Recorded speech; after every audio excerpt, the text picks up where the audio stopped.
Bismillahirrahmanirrahim. Assalamualaikum warahmatullahi wabarakatuh. Izinkan saya Samsul Hadi Toha, kelas 14, berbicara masalah pembelajaran di era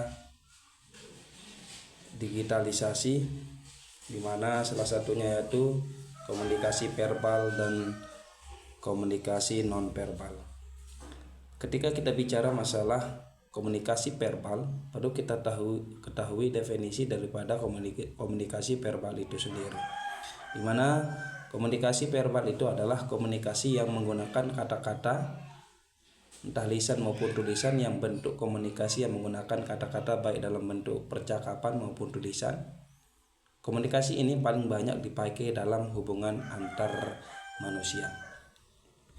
Jadi kalau kita bicara masalah komunikasi verbal ini, salah satu yang perlu kita perhatikan adalah penggunaan bahasa yang jelas dan tepat, di mana menggunakan bahasa yang mudah dipahami oleh siswa sesuai dengan usia dan tingkat pemahaman mereka.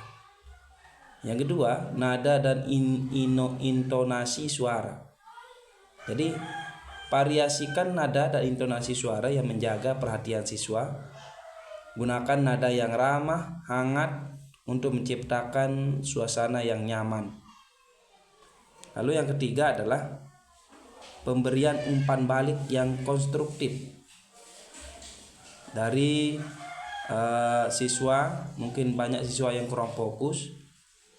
Untuk menjadi fokus kita harus berikan umpan balik. Kemudian selanjutnya ya keterampilan mendengarkan aktif. Dengarkan dengan penuh perhatian saat siswa berbicara. Kemudian yang terakhir adalah diskusi dan dialog.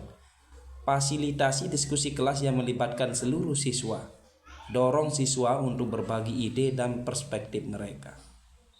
Kemudian selanjutnya ada yang disebut dengan komunikasi nonverbal, di mana komunikasi nonverbal itu adalah salah satu yang kita gunakan. Kalau komunikasi verbal itu menggunakan bahasa atau nada yang baik, sedangkan komunikasi nonverbal itu kita harus menggunakan wajah atau mimik atau bahasa tubuh yang baik dan benar. Di antaranya yang pertama, ekspresi wajah. Di dalam komunikasi nonverbal itu ekspresi wajah sangat diperlukan.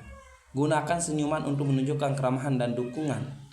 Sesuaikan ekspresi wajah dengan emosi yang ingin Anda sampaikan.